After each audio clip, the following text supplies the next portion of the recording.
Primera parte. El ratón. 5. Fe, esperanza y amor. Tuve suerte en la escuela. Mi interés por las matemáticas y la literatura me convirtió en uno de esos escasos niños a los que les gusta ir a la escuela. Pero no reaccioné así frente a las clases obligatorias y semanales de religión. Fue una pena, porque ciertamente sentía inclinación por lo espiritual. Pero el pastor R., que era el ministro protestante del pueblo, enseñaba las sagradas escrituras los domingos de un modo que solo inspiraba miedo y culpabilidad, y yo no me identificaba con su Dios. Era un hombre insensible, brutal y rudo. Sus 5 hijos, que sabían lo poco cristiano que era en realidad, llegaban a la escuela hambrientos y con el cuerpo cubierto de cardenales. Los pobres se veían cansados y macilentos. Nosotros les guardábamos bocadillos para que desayunaran en el recreo, y les poníamos suéteres y cojines en los bancos de madera del patio para que pudieran aguantar sentados. Finalmente sus secretos familiares se filtraron hasta el patio de la escuela. Cada mañana su muy reverendo padre les propinaba una paliza con lo primero que encontraba a mano. En lugar de echarle en cara su comportamiento cruel y abusivo, los adultos admiraban sus sermones elocuentes y teatrales, pero todos los niños que estábamos sometidos a su tiránico modo de enseñar lo conocíamos mejor. Un suspiro durante su charla, o un ligero movimiento de la cabeza y ¡zas! Te caía la regla sobre el brazo, la cabeza, la oreja, o recibías un castigo. Perdió totalmente mi aprecio, como la religión en general, el día en que le pidió a mi hermana Eva que recitara un salmo. La semana anterior habíamos memorizado el salmo, y Eva lo sabía muy bien. Pero antes de que hubiera terminado de recitarlo, la niña que estaba al lado de ella tosió, y el pastor R. pensó que le había susurrado al oído el salmo. Sin hacer ninguna pregunta, las cogió por las trenzas a las dos e hizo entrechocar las cabezas de ambas. Sonó un crujido de huesos que nos hizo temblar a toda la clase. Encontré que eso era demasiado y estallé. Lancé mi libro negro de salmos a la cara del pastor. Le dio en la boca. Se quedó atónito y me miró fijamente, pero yo estaba demasiado furiosa para sentir miedo. Le grité que no practicaba lo que predicaba. ¿No es usted un ejemplo de pastor bueno, compasivo, comprensivo y afectuoso?, le chillé. No quiero formar parte de ninguna religión que usted enseñe. Dicho eso me marché de la escuela jurando que no volvería jamás. Cuando iba de camino a casa me sentía nerviosa y asustada. Aunque sabía que lo que había hecho estaba justificado, temía las consecuencias. Me imaginé que me expulsarían de la escuela. Pero la mayor incógnita era mi padre. Ni siquiera quería pensar de qué modo me castigaría. Pero por otro lado, mi padre no era admirador del pastor R. Hacía poco el pastor había elegido a nuestros vecinos como a la familia más ejemplar del pueblo, y sin embargo todas las noches oíamos cómo los padres se peleaban, gritaban y golpeaban a sus hijos. Los domingos se mostraban como una familia encantadora. Mi padre se preguntaba cómo podía estar tan ciego el pastor R. Antes de llegar a casa me detuve a descansar a la sombra de uno de los frondosos árboles que bordeaban un viñedo. Esa era mi iglesia. El campo abierto, los árboles, los pájaros, la luz del sol. No tenía la menor duda respecto a la santidad de la madre naturaleza y a la reverencia que inspiraba. La naturaleza era eterna y digna de confianza. Hermosa y benévola en su trato a los demás. Era clemente. En ella me cobijaba cuando tenía problemas, en ella me refugiaba para sentirme a salvo de los adultos farsantes. Ella llevaba la impronta de la mano de Dios. Mi padre lo entendería. Era él quien me había enseñado a venerar el generoso esplendor de la naturaleza, llevándonos a hacer largas excursiones por las montañas, donde explorábamos los páramos y praderas, nos bañábamos en el agua limpia y fresca de los riachuelos y nos abríamos camino por la espesura de los bosques. Nos llevaba a agradables caminatas en primavera y también a peligrosas expediciones por la nieve. Nos contagiaba su entusiasmo por las elevadas montañas, una edelweiss medio escondida en una roca o la fugaz visión de una rara flor alpina. Saboreábamos la belleza de la puesta de sol. También respetábamos el peligro, como aquella vez que me caí en una grieta de un glaciar, caída que habría sido fatal si no hubiera llevado atada una cuerda con la que me rescató. Esos recorridos quedaron impresos para siempre en nuestras almas. En lugar de dirigirme a casa, donde con toda seguridad ya habría llegado la noticia de mi encontronazo con el pastor R, me metí a gatas en un lugar secreto que había descubierto en los campos de detrás de casa. Para mí ese era el lugar más sagrado del mundo. En el centro de un matorral tan espeso que, aparte de mí, ningún otro ser humano había penetrado allí jamás, se alzaba una enorme roca, de 1,5 metros de altura más o menos, cubierta de musgo, líquenes, salamandras y horripilantes insectos. Era el único sitio donde podía fundirme con la naturaleza y donde ningún ser humano podría encontrarme. Trepé hasta lo alto de la roca. El sol se filtraba por entre las ramas de los árboles como por las vidrieras de una iglesia. Levanté los brazos al cielo como un indio y entoné una oración inventada por mí dando gracias a Dios por toda la vida y por todo cuanto vive. Me sentí más cerca del Todopoderoso de lo que jamás me podrían haber acercado los sermones del pastor R. De vuelta al mundo real, mi relación con el espíritu fue sometida a debate. En casa mis padres no me hicieron ninguna pregunta respecto al incidente con el pastor R. Yo interpreté su silencio como apoyo. Pero 3 días después el consejo de la escuela se reunió en una sesión de urgencia para debatir el asunto. En realidad, el debate solo concernía a la mejor manera de castigarme. No les cabía la menor duda de que yo había actuado mal. Afortunadamente, mi profesor favorito, el señor Wegman, convenció al consejo de que me permitieran dar mi versión del incidente. Entré muy nerviosa. Una vez que comencé a hablar miré fijamente al pastor R, que estaba sentado con la cabeza inclinada y las manos entrelazadas, presentando la imagen misma de la piedad. Después me dijeron que volviera a casa y esperara. Transcurrieron lentísimos varios días, hasta que una noche el señor Wegman se presentó en casa después de la cena. Informó a mis padres de que se me eximía oficialmente de asistir a las clases del pastor R. Nadie se molestó ni disgustó. La levedad del castigo implicaba que yo no había actuado mal. El señor Wegman me preguntó qué pensaba. Le contesté que me parecía justo, pero que antes de decirlo oficialmente deseaba que se cumpliera una condición más. Quería que a Eva también se la eximiera de la clase.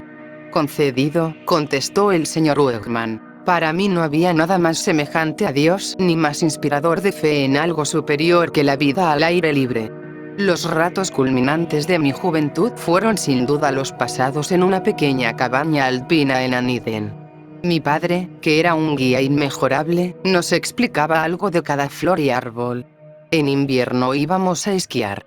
Todos los veranos nos llevaba a arduas excursiones de 2 semanas, en las que aprendíamos el modo de vida espartano y una estricta disciplina. También nos permitía explorar los páramos, las praderas y los riachuelos que discurrían por los bosques. Pero todos nos preocupamos cuando mi hermana Enka perdió el entusiasmo por esas excursiones.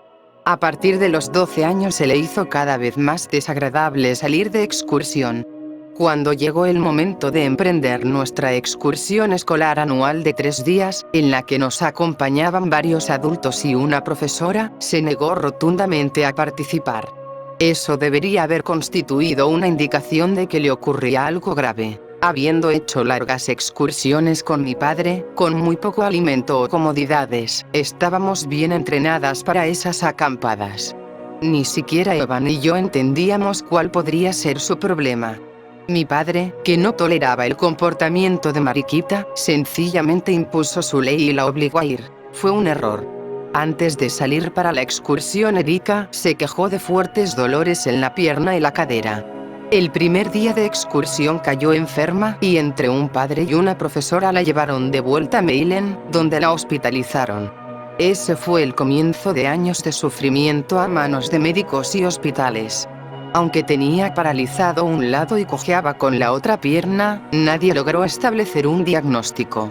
Sufría tan fuertes dolores que muchas veces, cuando volvíamos a casa de la escuela, Eva y yo la oíamos gemir en el dormitorio.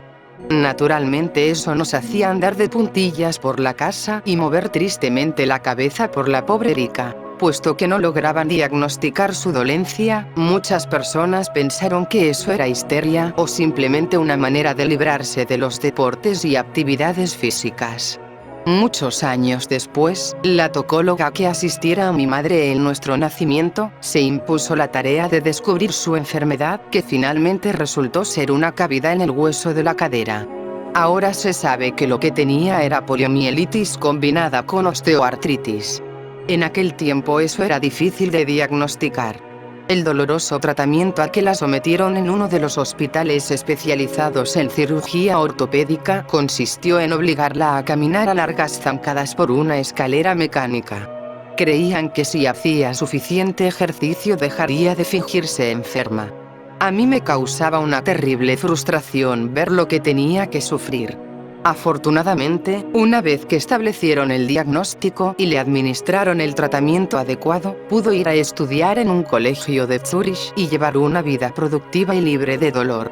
Pero yo siempre pensé que un médico competente, atento y afectuoso habría hecho muchísimo más para sanarla. Incluso le escribí cuando ella estaba en el hospital contándole mi intención de convertirme exactamente en ese tipo de médico. Lógicamente, el mundo necesitaba curación y pronto la necesitaría aún más. En 1939 la maquinaria bélica nazi estaba comenzando a poner en marcha su fuerza destructora. Nuestro profesor, el señor Uegmann, oficial del ejército suizo, nos preparó para el estallido de la guerra. En casa mi padre recibía muchos hombres de negocios alemanes que hacían comentarios sobre Hitler y sobre los rumores que corrían acerca de judíos acorralados en Polonia y supuestamente asesinados en campos de concentración, aunque nadie sabía de cierto qué estaba ocurriendo. Pero las conversaciones sobre la guerra nos asustaban e inquietaban. Una mañana de septiembre mi ahorrativo padre llegó a casa con una radio, un aparato que en nuestro pueblo era un lujo, pero que de pronto se convirtió en necesidad. Todas las noches a las 7:30, después de cenar, nos reuníamos alrededor de la enorme caja de madera a escuchar los informes sobre el avance de los nazis alemanes en Polonia. Yo estaba de parte de los valientes polacos que arriesgaban la vida para defender su patria y lloraba cuando explicaban cómo morían mujeres y niños en Varsovia en la primera línea de batalla. Hervía de rabia cuando oía que los nazis estaban matando judíos. Si hubiera sido hombre habría ido a luchar. Pero era una niña, no un hombre, así que en lugar de ir a pelear le prometí a Dios que cuando tuviera edad suficiente viajaría a Polonia a ayudar a esas gentes valientes a derrotar a sus opresores. Tan pronto pueda, iré a Polonia a ayudar, musitaba. Mientras tanto odiaba a los nazis, y los odié aún más cuando los soldados suizos confirmaron los rumores de la existencia de campos de concentración para judíos. Mi padre y mi hermano vieron a soldados nazis situados a lo largo del Rin ametrallando a un río humano de judíos que trataban de cruzar para encontrar refugio. Pocos llegaron vivos al lado suizo. Algunos los cogieron vivos y los enviaron a campos de concentración. Muchos murieron y quedaron flotando en el río. Las atrocidades eran demasiado grandes y demasiado numerosas para quedar ocultas. Todas las personas que yo conocía estaban horrorizadas. Cada emisión de noticias de la guerra era para mí un desafío moral. No, jamás nos vamos a rendir. Gritaba mientras escuchaba a Winston Churchill. Jamás. En pleno furor de la guerra aprendimos el significado de la palabra sacrificio. Los refugiados entraban a raudales por las fronteras suizas. Hubo que racionar los alimentos. Mi madre nos enseñó a conservar huevos para que duraran 1 o 2 años. Nuestro terreno cubierto de césped se convirtió en huerta para cultivar patatas y verduras. En el sótano teníamos tantos alimentos en lata que parecía un supermercado moderno. Me enorgullecía saber sobrevivir con alimentos cultivados en casa, hacerme el pan, preparar conservas de frutas y verduras y prescindir de los antiguos lujos. Era solo un pequeño aporte al esfuerzo bélico, pero el hecho de ser autosuficientes me producía una nueva sensación de confianza, y después esas habilidades me resultarían muy provechosas. Si comparábamos nuestra existencia con las condiciones en que se encontraban los países vecinos, teníamos muchísimo que agradecer. En el plano personal vivíamos relativamente tranquilos. A los 16 años mis hermanas se estaban preparando para la confirmación, que era un gran acontecimiento para un niño suizo. Estudiaban en Zúrich con el pastor Zimmermann, famoso pastor protestante. Mi familia lo conocía desde hacía mucho tiempo y existía entre ellos un cariño y un respeto mutuos. Cuando se acercaba la fecha de la ceremonia, les dijo a mis padres que había soñado con celebrar la confirmación de las trillizas Kubler, lo cual era una sutil manera de preguntar: ¿y Elizabeth? Yo no tenía la menor intención de pertenecer a la iglesia, pero el pastor me pidió que le manifestara todas las quejas y críticas que tenía contra ella. Se las dije una por una, desde el pastor R hasta mi creencia de que ningún Dios, y mucho menos mi concepto de Dios, podía estar contenido bajo ningún techo, ni ser definido por ninguna ley o norma creada por el hombre. ¿Por qué entonces voy a pertenecer a esa iglesia? Le pregunté en tono interesado. En lugar de tratar de hacerme cambiar de opinión, el pastor Zimmermann defendió a Dios y la fe alegando que lo que importaba era cómo vivía la gente, no cómo rendía culto. Cada día hay que intentar hacer las opciones más elevadas que Dios nos ofrece, me dijo. Eso es lo que de verdad determina si una persona vive cerca de Dios. Estuve de acuerdo, de modo que a las pocas semanas de nuestra conversación el sueño del pastor Zimmermann se hizo realidad. Las trillizas Kubler estuvieron en un estrado bellamente decorado dentro de su sencilla iglesia mientras él, gigantesco frente a nosotras, recitaba un versículo de la epístola de San Pablo a los Corintios. Ahora permanecen estas tres cosas: la fe, la esperanza y el amor. Pero la mayor de ellas es el amor. Después nos miró, fue poniendo la mano sobre la cabeza de cada una de nosotras al tiempo que pronunciaba una sola palabra, una palabra que nos representaba. Eva era la fe, Erika la esperanza, y yo el amor. En un momento en que el amor parecía ser tan escaso en el mundo, lo acepté como un regalo, un honor y, por encima de todo, una responsabilidad.